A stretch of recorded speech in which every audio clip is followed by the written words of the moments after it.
దీపావళి ఎందుకు జరుపుకుంటారో మీకు తెలుసా?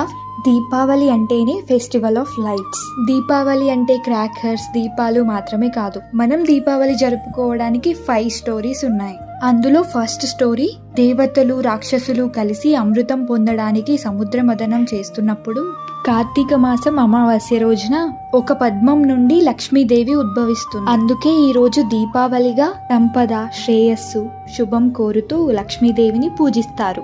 సెకండ్ స్టోరీ, కృష్ణుడు సత్యభామ కలిసి నరకాసురుణ్ణి సంహరించిన రోజున దీపావళిగా జరుపుకుంటారు. థర్డ్ స్టోరీ, రాముడు 14 సంవత్సరాల వనవాసం తర్వాత రావణుణ్ణి సంహరించి సీతతో కలిసి అయోధ్యకి తిరిగి వచ్చిన రోజున అమావాస్య చీకట్లను పారదోలుతూ ప్రజలు దీపాలను వెలిగించారు.